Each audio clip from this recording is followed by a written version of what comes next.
ባለፈው ሳምንት በኢትዮጵያ የማህበራዊ ትስስር ገጾች ላይ መነጋገሪያ ሆኖ የሰነበትና የብዙዎችን ቀልብ የሳበ አንድ ተንቀሳቃሽ ምስል ወይም ቪዲዮ ነበር። ከአዲስ አበባ ጎዳናዎች በአንዱ ላይ አንድ ዘመናዊ መኪናን እያስደነሱ ወይም ባውንስ እያደረጉ የታዩት ወጣቶች ድርጊት ማህበረሰቡን ለሁለት የከፈለ ትኩስ አጀንዳ ወልዶለታል።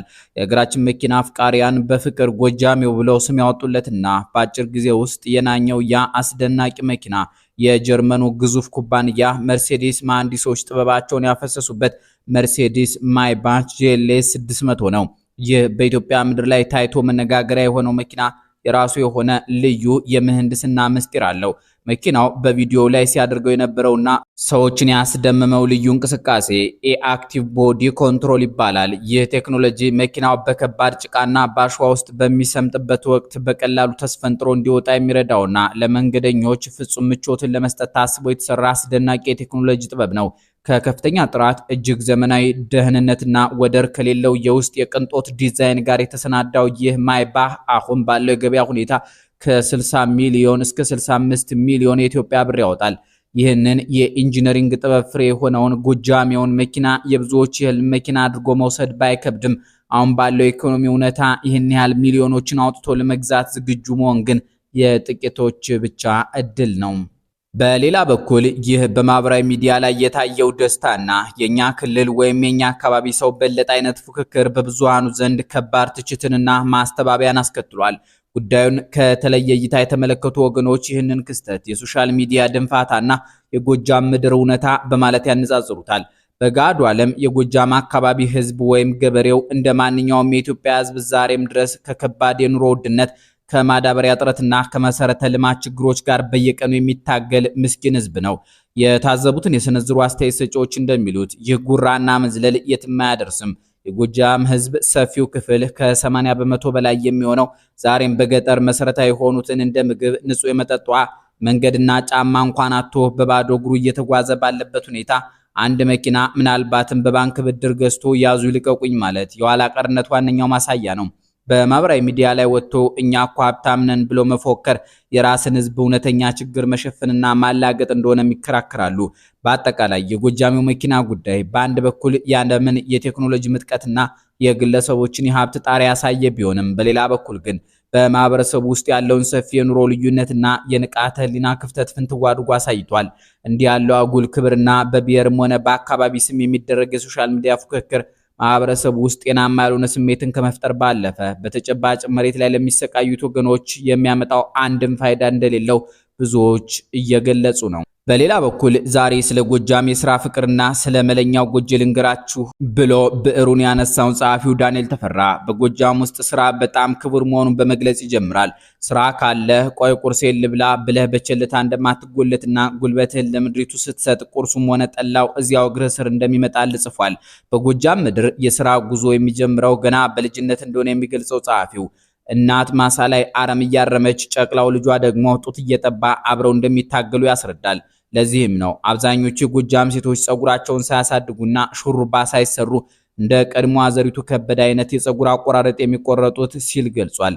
ምክንያቱ ምን እንደሆነ ሲያስረዳም በአንድ ጣሳ ውሃ ታጥበው ንጹህ ለመሆንና የቅንጦት ጊዜ ስለሌላቸው በጥቁር ሻሽ ሸብ አድርገው ቀጥታ ወደ ስራ ስለሚወጡ ነው።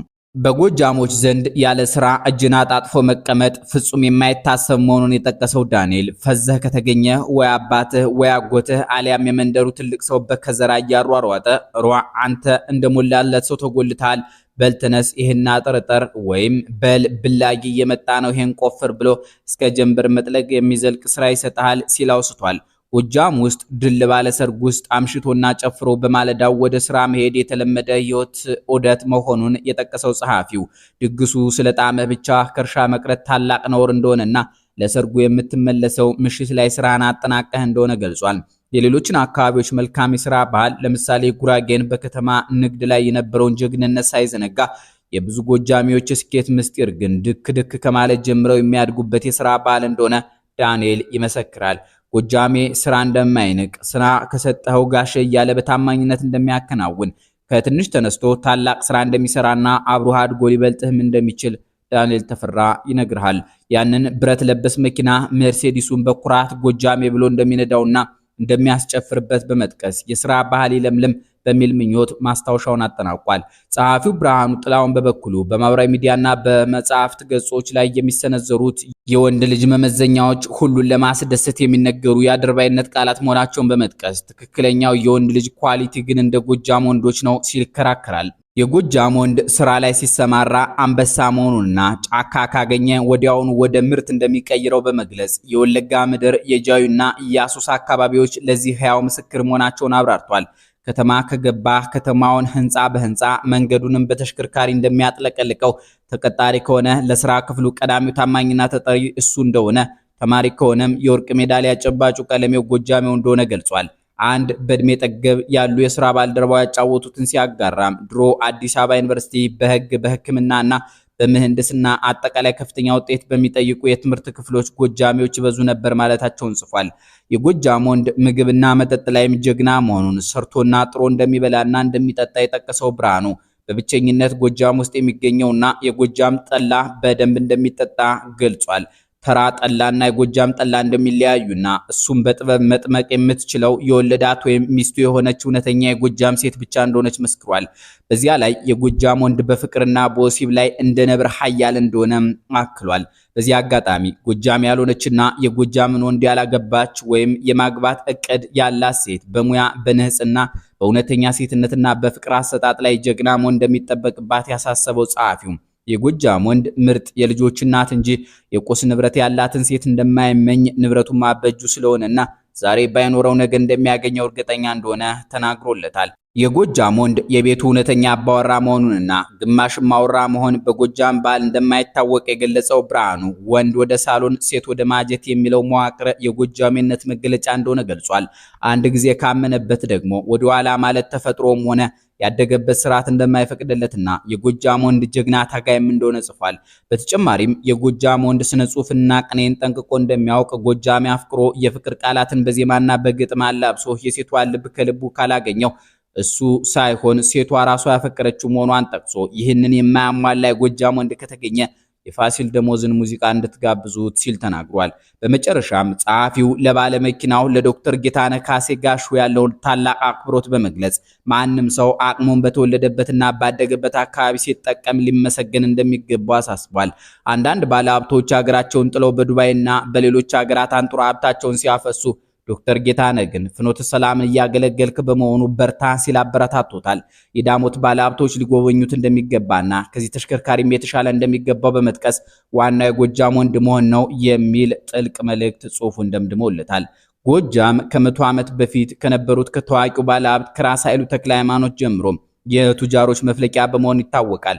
በዛሬው ጊዜም በምጣኔ ሀብቱ ዓለም ስማቸው የጎላ 5 ታዋቂ የጎጃም ባለሀብቶች ላይ አተኩረን መረጃዎች ሰተናችሁ እንሰናበት።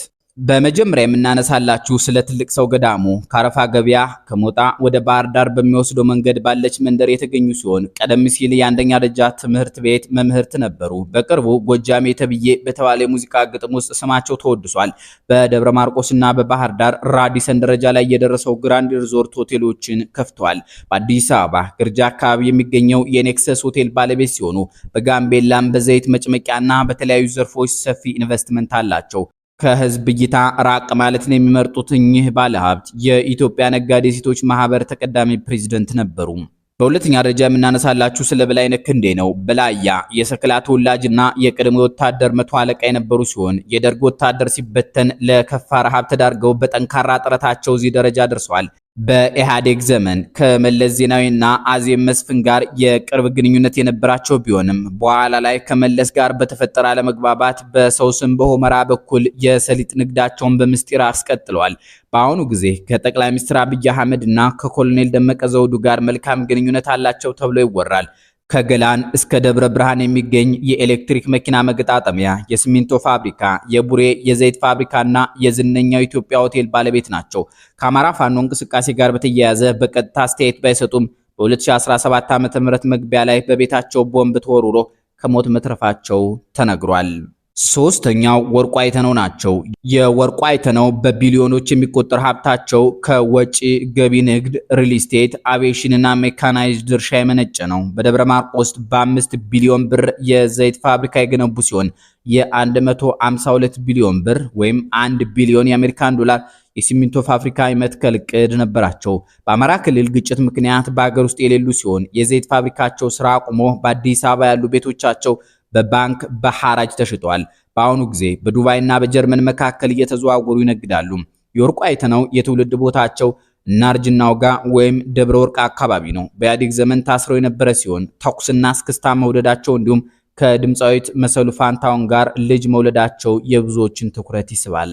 አራተኛው ለዚህ ዝግጅት የመረጥናቸው ባለሀብት አበባው ደስታ ናቸው። አበባው ደስታ በ1980ዎቹ ማብቂያ ላይ በወጪ ገቢ ንግድ፣ ትራንዚት፣ ባንክ፣ ኢንሹራንስ እና ሪል ስቴት ላይ የተሰማራውን ስታር ቢዝነስ ግሩፕን መስርተዋል። ኤስሲቪኤስ እና ቲቲአር የተባሉ ድርጅቶቻቸው ከአፋር ጨው በማምረት የኢትዮጵያን 56 ከመቶ የምግብ ጨው ፍላጎት ያቀርቡ ነበር። በኢህአዴግ ዘመን በሙስና ተከሰው ለ5 ዓመታት ታስረዋል። በ2010 ዓ.ም የብአዴን ሰዎችን ለመደገፍ ጥረዋል። በአሁኑ ወቅት ከመንግስት ጋር ባላቸው ስጣ ገባ ከሀገር ውጭ የሚገኙ ሲሆን 24 ተሳቢ መኪኖቻቸው በሐራጅ መሸጣቸውና የ44 ነጋዴዎችና ቤተሰቦቻቸው የባንክ ሂሳብ መዘጋቱ የቅርብ ጊዜ መረጃ ነው። በአምስተኛና በመጨረሻ ደረጃ የምናነሳላችሁ ስለ ምኑየለት አጥናፉ ነው። ምኑየለት አጥናፉ ከአበባው ደስታ ጋር በመሆን ስታር ቢዝነስ ግሩፕን የመሰረቱ ሲሆን የጣና ትራንስፖርት እና ሚና ትሬዲንግ ባለቤት ነበሩ።